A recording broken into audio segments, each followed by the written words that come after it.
بسم اللہ الرحمن الرحیم۔ مغرور فرعون نے اپنی مغرورانہ شرست کے مطابق حضرت موسیٰ علیہ السلام کی رسالت کا مذاق اڑایا۔ حضرت موسیٰ علیہ السلام پر اپنا احسان جتلایا کہ اس نے ان کی پرورش کی ہے، مصری کو قتل کرنے کا طعنہ دیا اور آپ کے پیغام کو نظر انداز کرتے ہوئے کہا، اے موسیٰ، کیا میرے سوا بھی کوئی اور رب ہے؟ حضرت موسیٰ علیہ السلام نے فرمایا، میرا رب وہ ہے جو آسمانوں، زمین اور اس کے درمیان قائم مخلوقات کو پیدا کرنے والا ہے۔ تجھے اور تیرے آباء و اجداد کو بھی اس نے پیدا کیا ہے۔ حضرت موسیٰ علیہ السلام اور حضرت ہارون علیہ السلام نہایت نرمی سے فرعون کو قائل کرتے رہے، لیکن فرعون اپنی ضد پر اڑا رہا۔ اس نے حضرت موسیٰ علیہ السلام کو پاگل اور مجنوں کہا اور رعایا سے بولا، میرے سوا کوئی خدا نہیں ہے، میں تم سب کا پروردگار ہوں۔ ایک دن بھرے دربار میں فرعون نے حضرت موسیٰ علیہ السلام سے کہا، اگر تو سچا ہے تو اپنی نبوت کا کوئی معجزہ دکھا۔ جادوگر حضرت موسیٰ علیہ السلام نے اپنی لاٹھی زمین پر پھینک دی، وہ اژدہا بن گئی۔ پھر آپ نے ستارے کی طرح چمکتا ہوا ید بیضا دکھایا۔ یہ معجزہ دیکھ کر درباری کہنے لگے، یہ تو بہت بڑا جادوگر ہے، پوری سلطنت سے جادوگروں کو جمع کر کے اس سے مقابلہ کرایا جائے، پھر ضرور یہ شکست کھا جائے گا۔ فرعون نے اسی وقت احکام جاری کر دیے۔ مقابلے کے لیے دربار کو خاص طور پر سجایا گیا، ہزاروں قندیلیں روشن کی گئی۔ مقابلے کے وقت حضرت موسیٰ علیہ السلام نے جادوگروں سے کہا، تم پہل کرو۔ جادوگروں نے اپنی رسیاں میدان میں ڈالی تو وہ سانپ بن گئی۔ اللہ تعالیٰ نے وحی بھیجی، اے موسیٰ، خوف نہ کر اور غم نہ کر، ہم تیرے ساتھ ہیں۔ حضرت موسیٰ علیہ السلام نے اپنی لاٹھی زمین پر رکھ دی، اس لاٹھی نے اژدہا بن کر سارے سانپوں کو نگل لیا۔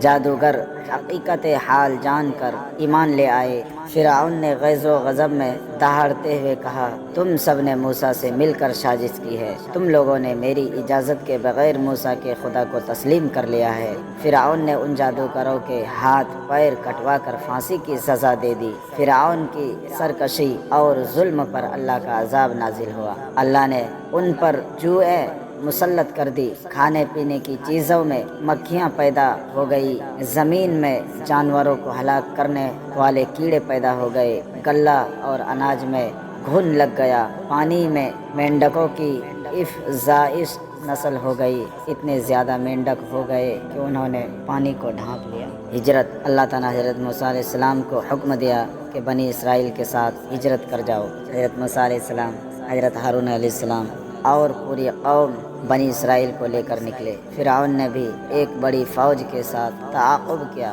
اور بنی اسرائیل تک پہنچ گیا۔ حضرت موسیٰ علیہ السلام کے آگے ٹھاٹھے مارتا ہوا بحر قلزم تھا اور پیچھے فرعون کا لشکر۔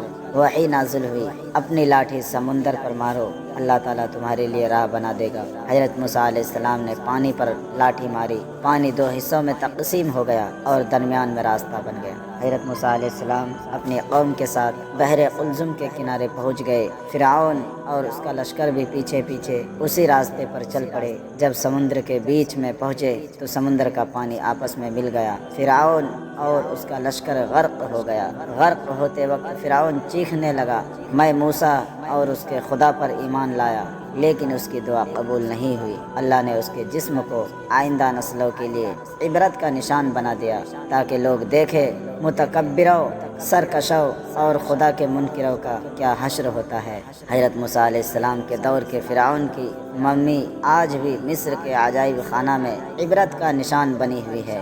اس کے علاوہ سمندر سے بھی فرعون کی ایک لاش نکلی جو صحیح سالم حالت میں ہے۔ حضرت موسیٰ علیہ السلام اپنی قوم کے ساتھ وادی سینا پہنچے۔ وہاں کے لوگ بت پرست تھے۔ خوبصورت اور عالی شان مندروں کو دیکھ کر بنی اسرائیل کا سویا ہوا بت پرستی کا جذبہ جاگ اٹھا، کہنے لگا، موسیٰ ہم کو بھی ایسے معبود بنا دے تاکہ ہم بھی اسی طرح ان کی پرستش کریں۔ حضرت موسیٰ علیہ السلام نے کہا، کیا تم نے خدا کی ان نعمتوں کو فراموش کر دیا ہے جن کا مشاہدہ تم اپنی آنکھوں سے کر چکے ہو؟ وادی سینا میں شدید گرمی تھی، بنی اسرائیل گھبرا گئے۔ حضرت موسیٰ علیہ السلام نے پانی کے لیے اللہ سے دعا کی، وحی نازل ہوئی، اپنا عصا زمین پر مارو، بارے چشمے۔ حضرت موسیٰ علیہ السلام نے زمین پر اپنا عصا مارا، بنی اسرائیل کے 12 قبیلوں کے لیے الگ الگ 12 چشمے جاری ہو گئے۔ قوم نے کھانے کا مطالبہ کیا، حضرت موسیٰ علیہ السلام کی دعا سے اللہ تعالیٰ نے نہایت شیریں حلوہ من و سلوہ اتارا۔ دن کے وقت تیز ہوا کے ساتھ بوٹیروں کے غول زمین پر اترے، بنی اسرائیل نے انہیں پکڑ کر بھونا اور کھایا، یہ سلوہ تھا۔ اسی طرح روزانہ من و سلوہ نازل ہوتا رہا۔ اب قوم نے تیسرا مطالبہ کیا کہ سایہ دار درختوں اور مکانات نہ ہونے کی وجہ سے ہم شدید گرمی سے پریشان ہیں۔ حضرت موسیٰ علیہ السلام نے دعا کی تو بادل سائبان بن کر بنی اسرائیل کے سروں پر آ گئے، ہر وقت سایہ رہنے لگا۔ ناشکری قوم نے نیا مطالبہ یہ کیا، ہم روز ایک ہی غذا کھاتے کھاتے تنگ آ گئے ہیں، اے موسیٰ دعا کرو کہ وہ ہمارے لیے زمین سے باقلہ، کھیرا، مسور، لہسن اور پیاز جیسی چیزیں اگائے تاکہ ہم خوب کھائیں۔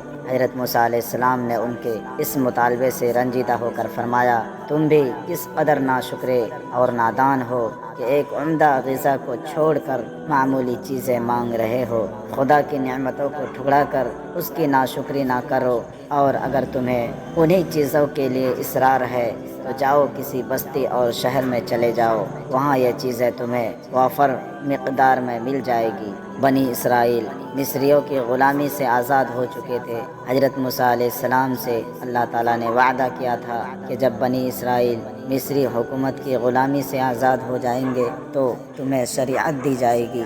وعدہ پورا ہونے کا وقت آ گیا تھا۔ حضرت موسیٰ علیہ السلام نے قوم سے کہا، میرے پیچھے گمراہی میں نہ پڑ جانا، میرے اعتکاف کی مدت 1 ماہ ہے، ہارون تمہارے پاس موجود ہے، یہ تمہاری نگرانی کرتے رہیں گے۔ حضرت موسیٰ علیہ السلام کوہ طور پر پہنچے اور وہاں عبادت الہی کے لیے اعتکاف کیا۔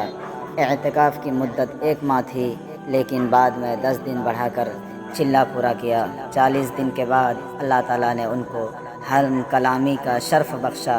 حضرت موسیٰ علیہ السلام نے اللہ تعالیٰ سے استدعا کی کہ مجھے اپنا دیدار بھی کرا دیجئے۔ اللہ تعالیٰ نے فرمایا، تم مشاہدے کی تاب نہ لا سکو گے، اچھا دیکھو ہم اپنی ذات کی تجلی کا ظہور اس پہاڑ پر کریں گے، اگر پہاڑ نے تجلی کو برداشت کر لیا تو تم سوال کرنا۔ تجلی کا ظہور ہوا تو پہاڑ ریزہ ریزہ ہو گیا اور حضرت موسیٰ علیہ السلام بے ہوش ہو گئے۔ اس کے بعد اللہ تعالیٰ نے حضرت موسیٰ علیہ السلام کو تورات عطا کی اور فرمایا، اے موسیٰ، بے شک میں نے لوگوں پر تجھ کو اپنی پیغمبری اور ہم کلامی سے برتری دی ہے اور چن لیا ہے، بس جو میں نے تجھ کو دیا ہے اس کو لے اور شکر گزار بن۔ اور ہم نے اس لیے تختیوں پر ہر قسم کی نصیحت اور ہر شے کی تفصیل لکھ دی ہے، بس اس کو قوت کے ساتھ پکڑ اور اپنی قوم کو حکم کر کہ وہ اس میں سے اچھے احکام پر عمل کرے، ان قریب میں تم کو نافرمانوں کا گھر دکھاؤں گا۔ سورہ اعراف آیت نمبر 144 145۔